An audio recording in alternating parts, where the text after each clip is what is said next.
세계 인구의 절반은 3,400원 이하로 하루를 살아간다고 합니다. 어느 투자회사 사장이 한 병에 3,400만 원짜리 와인을 마신다고 하면 얼마나 그 어려운 사람들은 상처를 받을까요? 그러나 3,400원으로 하루를 살아가는 사람들이 보기에는 3만 원짜리, 4만 원짜리 식사를 하는 것도 굉장히 충격적인 일로 보일 수가 있습니다. 샘 포크라는 증권업자가 돈병에 걸려서 자기 자신이 어떤 모습이었는지를 쓴 글이 있어서 소개를 해요. 월스트리트에서 마지막 해 보너스가 48억 원이었는데 나는 그것이 너무 적다고 분노했다.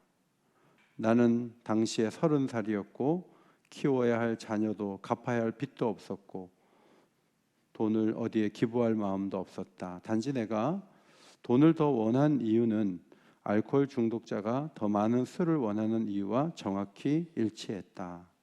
그러니까 나는 돈에 중독되어 있었다.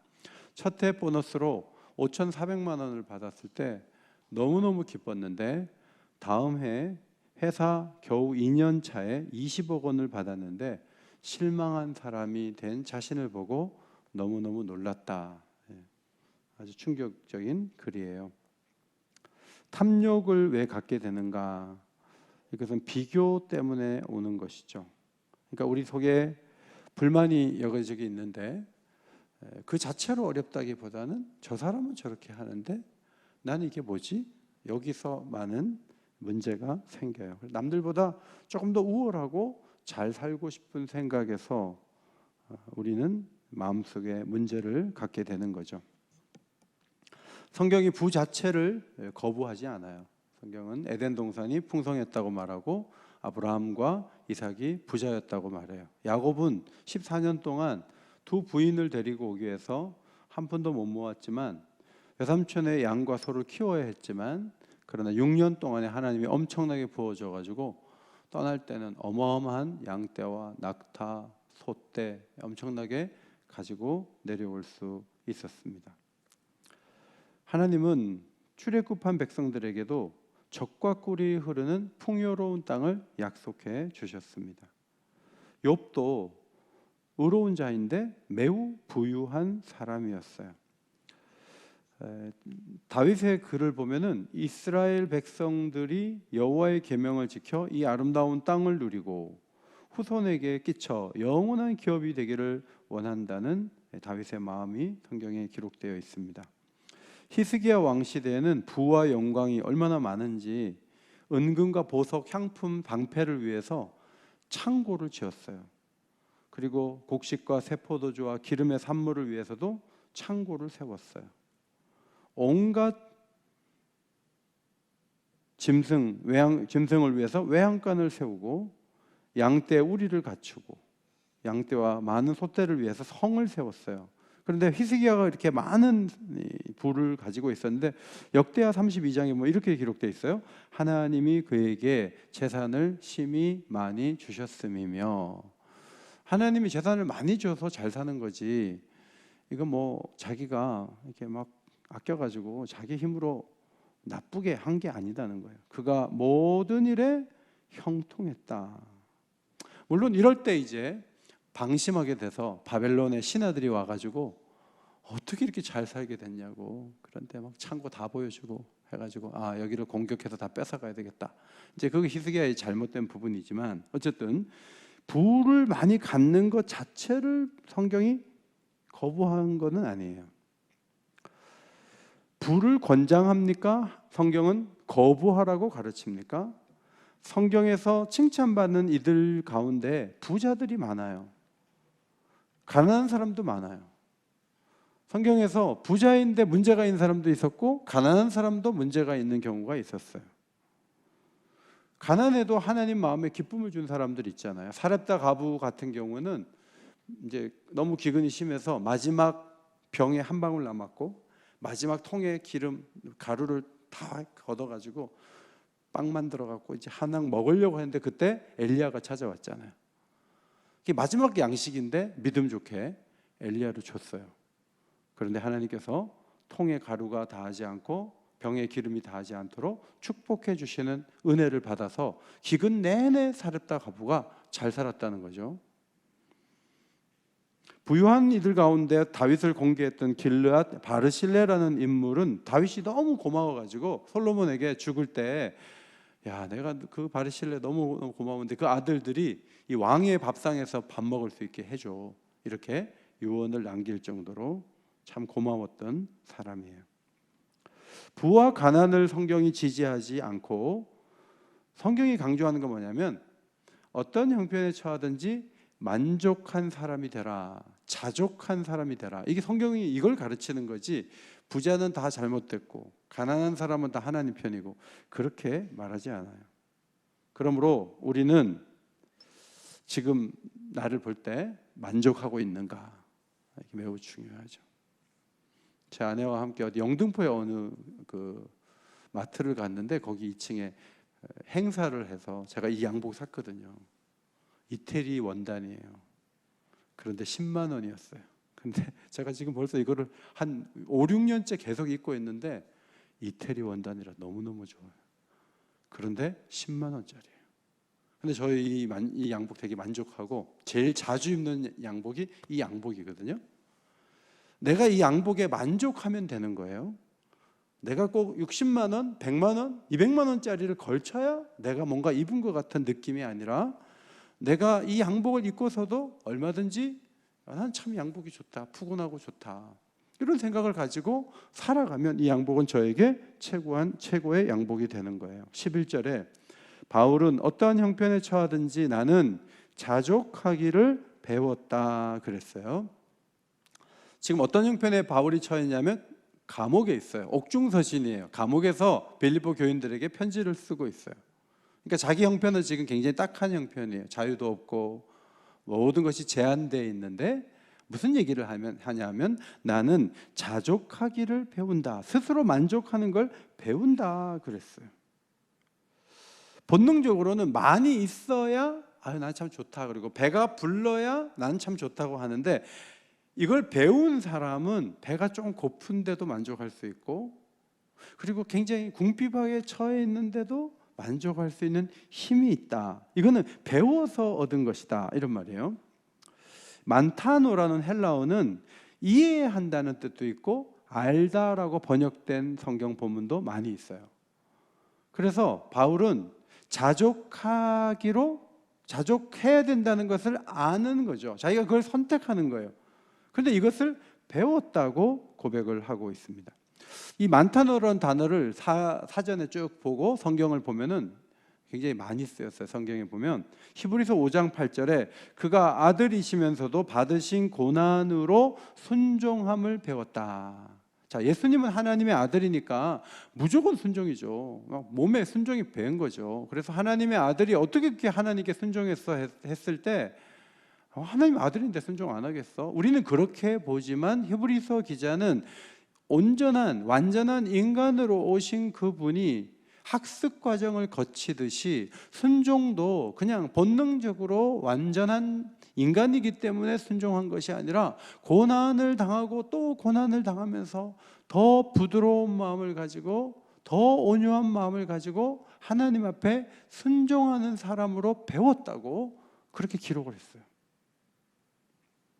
고달픔과 아픔을 막 겪으면 더 순종하는 사람이 되죠.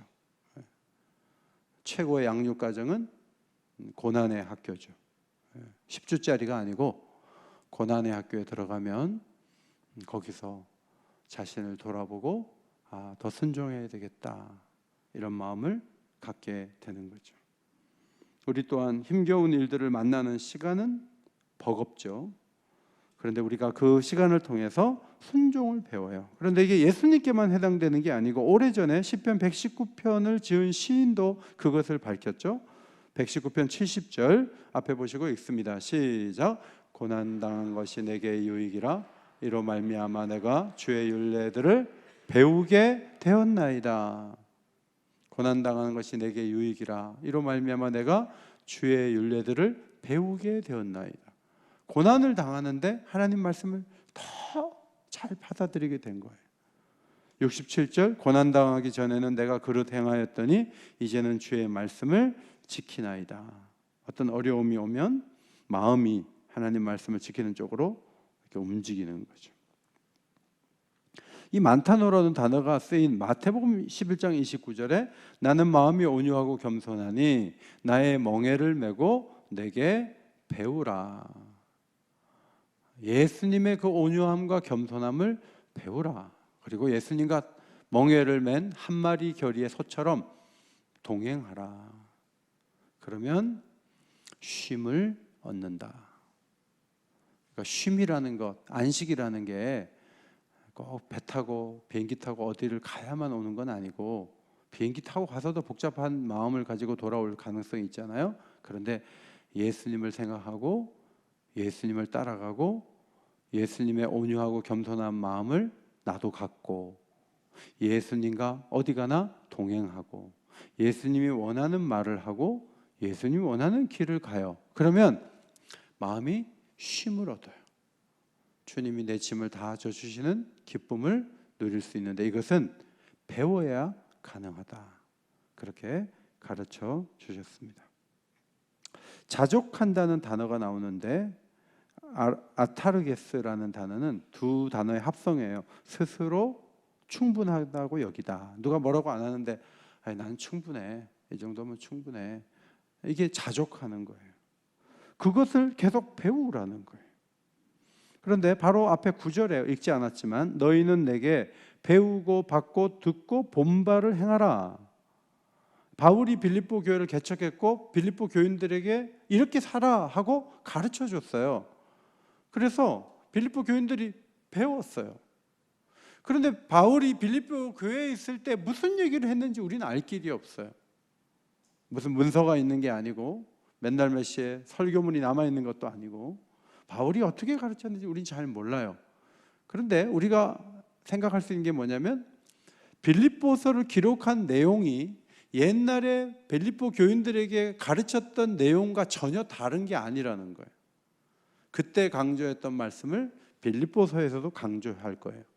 그러므로 바울이 뭘 가르쳤는지 빌립보 교인들이 뭘 배웠는지는 잘 모르지만 빌립보서 안에는 과거에 강조해서 가르쳤던 내용들이 들어와 있다는 것을 전제로 할 때 바울이 가르쳐줬고 빌립보 교인들이 배웠던 교훈은 무엇인가 했을 때 오늘 앞부분의 말씀, 요 말씀이 스스로 자족하기에 도움이 되는 가르침이다. 이렇게 볼 수가 있다는 거예요. 첫째로 4절입니다. 주 안에서 항상 기뻐하라. 내가 다시 말하노니 기뻐하라.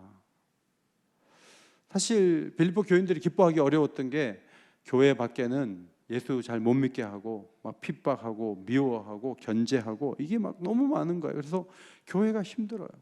그런데 안에는 안에대로 막 서로 막 갈등이 많아요. 힘들어요. 그리고 이 교회를 개척한 바울은 지금 감옥에 또 가 있어요. 기뻐할 게 아무것도 없어요. 너무너무 우울한 상황이에요. 모두가 쭉 처져 있는 거예요. 사도는 다시 기쁨을 갖고 일어서야 한다고 강조하죠. 여러 번 강조를 해요.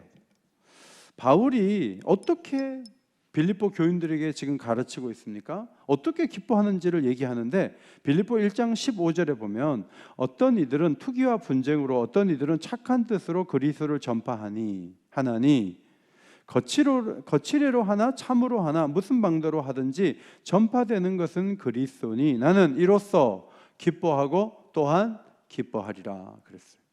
자, 바울이 감옥에 갔을 때 모두가 마음 아파한 건 아니에요.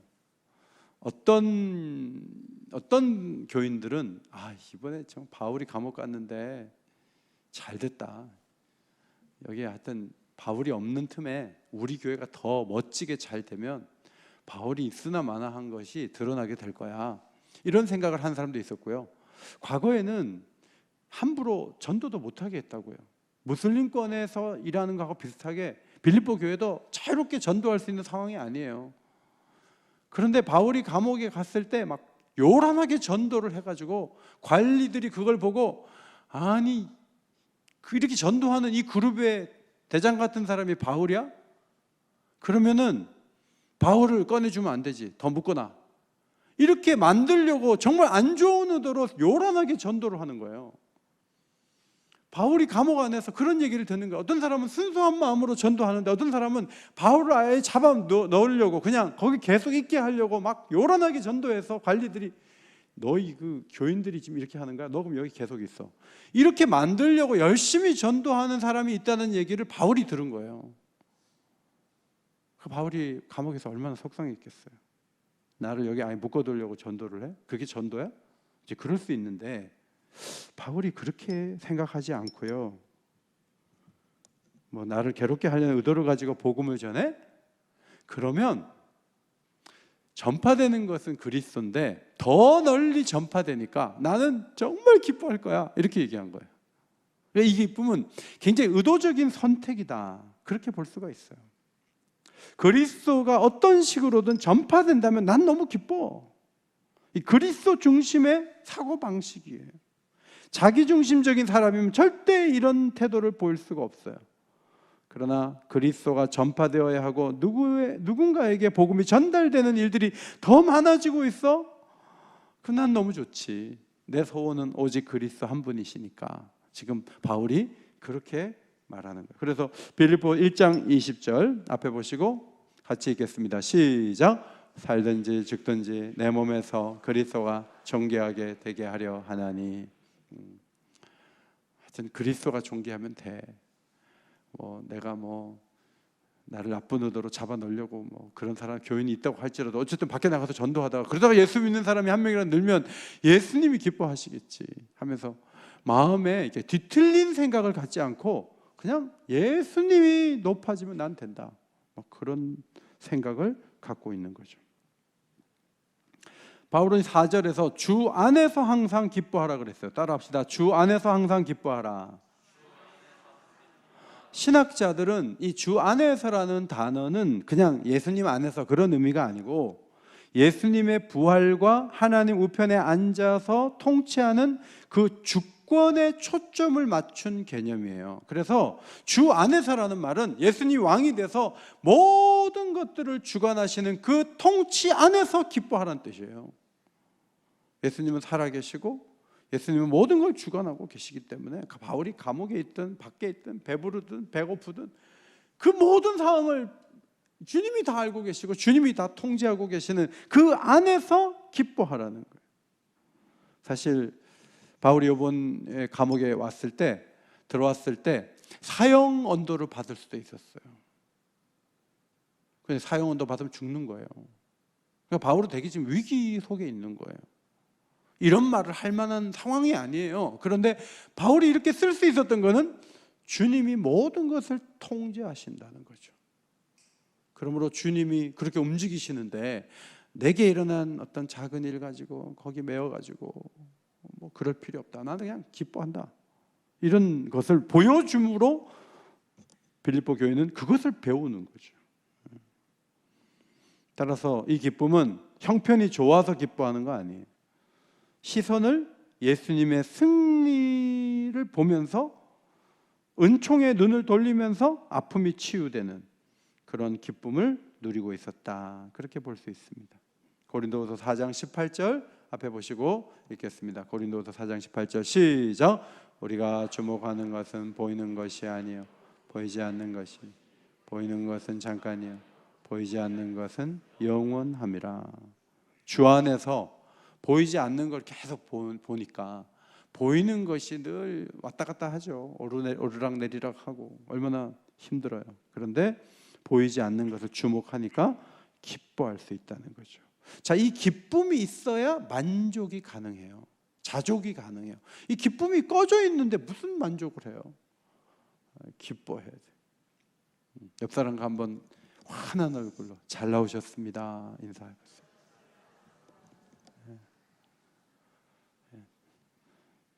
잘 나오셨어요.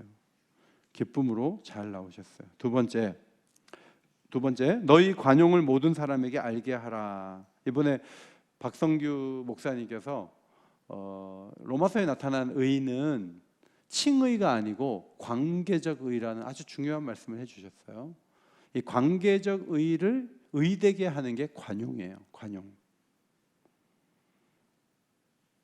다른 사람을 받아주는 거예요. 그렇게 해서 하나 되는 방향으로 가는 거예요. 이게 자족과 밀접한 관계가 있다고 보이는 거죠. 로마서 14장 13절에 그런즉 우리가 다시는 서로 비판하지 말고 도리어 부딪힐 것이나 거칠 것을 형제 앞에 두지 아니하도록 주의하라. 이번에 저직 세미나 때 그런 말씀 들었어요. 미군이 질 수밖에 없었던 이유 중에 하나가 내부에서 서로 이렇게 잘 모르고 총질하다가 소대장도 죽고 중대장도 죽고 간부들이 많이 죽은 거예요. 자체에서 총질하다가. 하나님 나라가 그렇게 되면 안 된다. 그래서 이번에 강사님이 계속 강조했던 게 비판하지 말라. 사마귀를 대적해라. 사마귀는 뭐죠? 사탄, 마귀, 귀신. 사마귀를 대적해야지 사람을 대적하지 마라. 그런 말씀을 해 주셨죠. 로마 교회는 나는 마음껏 먹을 수 있어. 나는 절기를 꼭 안 메워 있지 않아도 돼. 이 문제 가지고 서로 옥신각신하다가 막 문제가 커졌어요. 상대방은 문제가 되는 그 부분을 상대 앞에 딱 갖다 두는 거죠. 그러니까 교회가 복잡해지고 어려워지는 거예요. 이제 그렇게 하지 마라. 관용은 그게 아니다. 칭의가 중요하지만 관계적 의의를 가지고 노력해야 된다 하는 것을 말씀하고 있습니다. 누구를 관용해야 되느냐? 핍박하는 외부의 사람들을 관용해야 돼요. 이거 어렵죠. 막 사자밥 되는데 사자 풀어놓은 사람을 용서해? 그게 얼마나 힘들어요. 막 핍박하는 사람을 용서해요? 너무너무 힘든 일이에요. 그래도 모든 사람에게 관용을 알게 하라. 그거 알게 하라. 그리고 또 교회 안에서 분쟁 상태에 있는 상대편 그들에게도 내 관용을 알게 하라. 사실 하나님의 사랑이 우리 마음을 막 붙잡아 주지 않으면 그러면 우리가 원수를 어떻게 사랑하고 나하고 다른 사람을 어떻게 사랑해요? 그런데 하나님의 사랑이 계속 부어지면 그러면 누구든지 사랑할 수 있는 넉넉한 마음이 우리에게 생기죠. 우리 파송 선교사님이 손마가 선교사님이에요. 손마가 선교사님 할아버지가 손양원 목사님이에요. 손양원 목사님은 자기 아들을 죽인 그 사람, 그 청년을 자기 양아들을 삼았어요. 그게 불가능한 일이잖아요. 그런데 그런 관용을 보여주신 거예요. 히브리서 8장 12절에 내가 그들의 불의를 긍휼히 여기고 그들의 죄를 다시 기억하지 아니하리라 하셨느니라. 하나님은 죄를 용서한 다음에 또 말하고 또 말하고 그러지 않아요. 그냥 기억하지 않아요. 그게 하나님이에요. 그러니까 그 하나님의 마음으로 돌아가서 기억하지 않는 것. 나는 1만 달란트 빚진 자인데 형제가 우리에게 진 빚은 100데나리온에 불과한데 100데나리온을 자꾸 말을 하면 1만 달란트를 기억하지 못하는 것이 되니까 주님은 그게 문제라고 말씀을 하셨던 거예요. 관계가 막 틀어지면요 자족한 것도 멀어져요. 관계가 좋아지면 만족할 수 있어요. 먹을 것이 별로 없어도 부부 관계가 좋아. 그러면 먹을 것이 별로 없는데 행복해. 육선이 가득하고 막 고기가 있고 과일도 있고 그런데 부부 관계가 안 좋아. 거기 무슨 만족이 있어요? 이 관용은 우리가 만족하는데 굉장히 중요한 요건이 된다. 이 부분이 참 중요하다는 거죠. 세 번째, 염려 대신 감사로 기도하라는 거예요. 에너지가 염려도 많이 들어요. 철야 기도도 있지만 밤새 염려도 있어요. 밤새 고민도 있고. 이게 다 에너지 쓰는 거거든요. 밤새 염려하면요 아침에 되게 힘들어요. 밤새 염려했기 때문에, 밤새 고민했기 때문에. 그런데 그렇게 하지 말고 염려하는 에너지를 기도로 써야 되는데 기도할 때 염려거리만 계속 털어놓지 말고 감사한 걸 얘기해라. 감사한 거. 감사를 계속 하다 보면 마음이 옥토가 되죠. 사실 받은 게 엄청나게 많거든요. 근데 감사를 잘 못하는 이유는 염려에 파묻혀가지고 계속 염려 쪽으로 가는 거예요. 그걸 하나님이 원치 않아요. 기도할 때 불안에 떠는 그런 기도가 아니라 감사의 기도를 드리는 게 매우 유익해요. 그래서 많은 부분을 감사해야죠. 기도 제목은 나중에 이루어지지만 기도를 막 하다 보면요, 마음과 생각을 하나님의 평강이 지켜주시는 축복은 바로 임할 수가 있어요. 그래서 기도해서 담대하게 되고 기도해서 견고하게 되는 거죠. 오늘 저녁에도 기도하다가 여러분 마음이 든든해지는 축복을 얻게 되시기를 주의 이름으로 축원합니다. 이것이 기도하는 자가 누리는 축복이에요. 리차드 레인이라는 사람이 아무 것에서도 염려하지 않으려면 모든 것에 대해서 항상 기도하는 자세를 가져야 한다. 기도는 하나님과의 대화고 간구는 구체적인 청원 기도, 요청이에요. 또 구할 것을 명시해서 하나님 앞에 아뢰라. 마음에 짐이 되는 것을 다 아뢰라는 거예요. 애들은 짐은 아니지만 애들 좀 맡아주세요 하고 나갔는데 예를 들어 막 10시간씩 안 온다. 뭐 애들이 이쁘지만 어떻게 계속 봐요. 엄마 아버지가 빨리 와야지. 근데 왜 예상된 시간에 안 오지? 이제 그럴 수 있는 거예요. 뭐 아직 그렇게 그런 일은 제겐 없지만 막 맡겨놨는데 뭐 막 시간 돼도 안 오는데 아이가 짐은 아니지만 계속 안 오면 그 누가 할아버지 할머니 그거 봐요?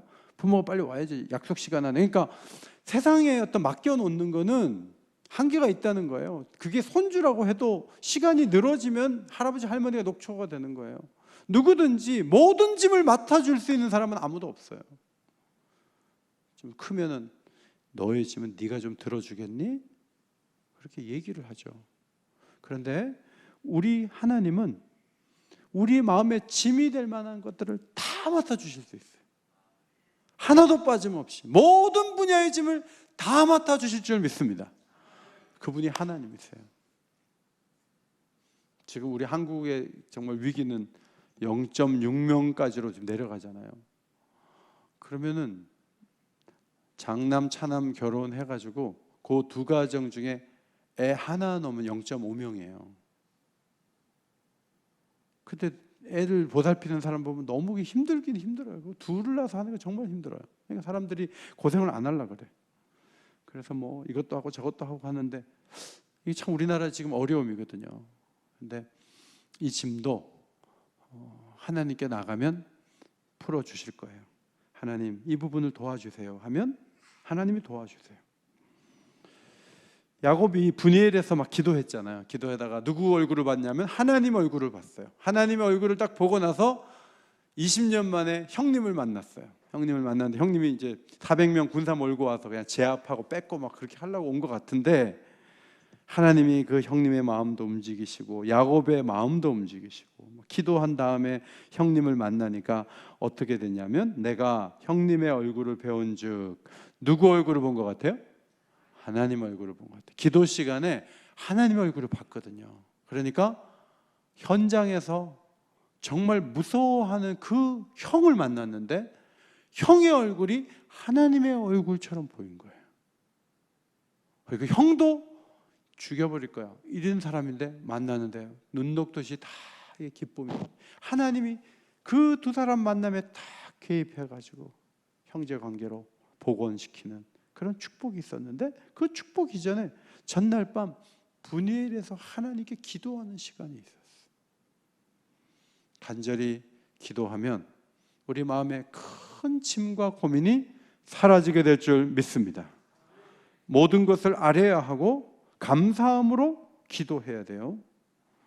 감사함으로 기도하라는 것은 들어주실 걸 믿고 된 줄 알고 기도하는 거예요. 제가 전에 감사원금 이렇게 제목 보니까 아들 누구 대학에 입학한 것 감사합니다 그랬어요. 그래서 제가 그 감사원금 봉투를 보고 그 집사님 얼마 후에 만나서 집사님 아무개 됐군요 대학 그랬더니 그 집사님 뭐라 하냐면 아니요 아직 안 됐어요. 아니 감사 제목해서 너 헌금하셨던데 그랬더니 집사님 뭐라 하냐면 될 줄 믿고 감사했습니다. 여러분, 그 친구가 지금 미국에서 박사학위 받고 한국에 지금 교수 원서 놓고 있어요. 오래전에. 그 아버지는 저기 소설 쓰시는 분이에요. 누군지 아시겠죠? 그 믿음으로 미리 감사하는 거죠. 여러분, 고민되고 아프고 힘든 부분을 그냥 미리 감사해 놓고 하나님 해결할 걸 믿고 감사하라는 뜻도 되고, 또 하나는 지금까지 지내온 많은 것들을 기억하면서 하나하나를 다 감사하는 거예요. 그러면 하나님께서 그 감사를 받으시고 우리의 마음을 평강으로 채워주시면서 어느 방향으로 가냐면 만족, 자족하는 가운데로 들어갈 수 있다 하는 거예요. 인간은 마음을 무엇으로 채우냐에 따라 그 사람의 됨됨이가 결정돼요. 자, 하루 종일 돈만 생각하는 사람은 수전노가 되죠. 성적 쾌락만 생각하는 사람은 음란한 사람이 돼요. 적대자에 대한 분노로 씩씩대는 사람은 호전적인 사람으로 변화돼요. 바울은 빌립보 교회 성도들이 막 원한을 갖고 미워하고 반대하는 사람들에 대해서 분노하고 그런 사람들이 되기를 원치 않았어요. 증오심과 복수심으로 차면 평강이 떠나가요. 고상한 가치가 마음속에 채워져야 되는데, 그래야 자족할 수 있는데, 오늘 바울이 가르친 세 가지는 기쁨과 관용과 감사예요. 마음을 기쁘게, 그 다음에 포용하고, 그 다음에 기도할 때 감사하고. 그렇게 하면 이 자족하는 방향으로 갈 수 있는 거예요. 굴욕을 당하거나 탁월하다는 말을 듣거나 배고프거나 배부르거나 풍부하고 궁핍 어떤 상황에 처할 줄 아는 일체의 비결을 배웠노라. 12절에 배웠다라는 이 단어는 헬라어가 다른 단어예요. 만타오가 아니고 미에오라는 단어예요. 미에오. 이 말의 어원은 이 동사인데 이게 비밀, 신비에서 나온 거예요. 비밀, 신비에서. 그러니까 무슨 말인가 하면, 너무 어려운 일이 있잖아요. 근데 그 어려운 일이 막 어려움 자체만 보면 안 왔으면 좋은 일인데, 모든 사건은 다 하나님의 비밀이 있다는 거예요. 예를 들어 요셉이 형들한테 막 팔려갈 때 얼마나 형들 미웠겠어요. 보디발이 또 막 감옥에 막 집어넣어. 자기 부인이 바람난 거 잘 알면서 자기를 집어넣어. 얼마나 속상하겠어요. 그리고 술관원이 해석을 잘해줘서 나갔으면 꺼내줘야 되는데 잊어버려요. 그러니까 이 사건 하나하나가 전부 요셉에게는 아픔이에요. 그런데 나중에 총리가 된 다음에 창고 개방을 통해서 많은 사람을 먹이면서 요셉이 생각해 보니까 뭐냐면, 형들이 판 것 그 속에 하나님의 비밀이 있는 거예요. 보디발이 자기만 감옥에 집어넣은 거기에 하나님의 어떤 뜻이 있는 거예요. 술관원이 2년 동안 잊어버렸기 때문에 자기가 거기 있었던 거예요. 나갔으면 못 찾아요. 잊어버린 것에도 하나님의 비밀이 있는 거예요. 그걸 알게 됐어요. 그래가지고 어떤 일이 막 일어나면 그 자체만 주목하지 않고 그 일을 통해서 뭔가 하나님이 하실 것이라는 기대, 이런 거를 갖다 보니까 어떤 일이 와도 괜찮아. 이 바울은 그런 마음을 가졌다는 거죠. 그리고 빌립보 4장 13절이 나오죠. 다 같이 한번 4장 13절 읽겠습니다. 시작. 내게 능력 주시는 자 안에서 내가 모든 것을 할 수 있느니라. 자, 이 말씀은요, 뭐 긍정의 힘, 거기서 인용하는 말씀이 아니고요, 또 어떤 하면 된다, 뭐 그런 것도 아니에요. 이게 무슨 뜻인가 하면, 이게 원래 뜻은 뭐냐면, 하나님 안에서 가난하든지 풍성하든지 나는 어떤 형편에 처해도 난 관계없어, 그런 마음을 갖게 됐다는 뜻이에요. 나는 이래도 되고 저래도 돼, 그런 마음을 갖게 됐다는 거예요. 대학을 한 번에 가면 좋지만 재수를 하게 될 수도 있잖아요. 근데 재수하다가 막 극단적인 선택하는 사람도 있어. 자기가 용납을 못하는 거예요. 근데 재수를 해가지고 크게 된 사람도 많거든요. 그러니까 1단계에서 안 돼서 2단계로 갈 수가 있는 거예요. 그 1단계 안 됐다고 너무 속상해하는 거는 어떤 형편이든지 처할 수 있는 능력이 떨어지는 거예요. 오늘 바울은 바로 그런 비결을 배웠다는 거예요. 비밀을 알게 됐다는 거죠. 비밀.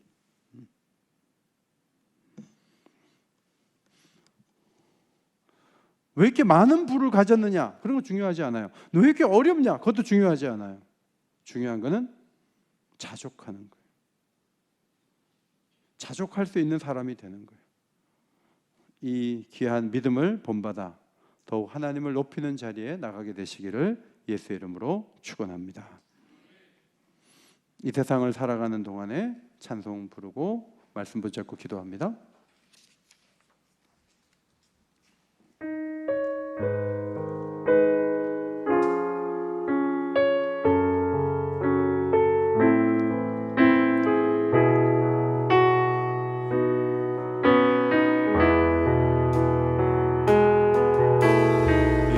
세상을 살아가는 동안에 나의 힘을 의지할 수 없으니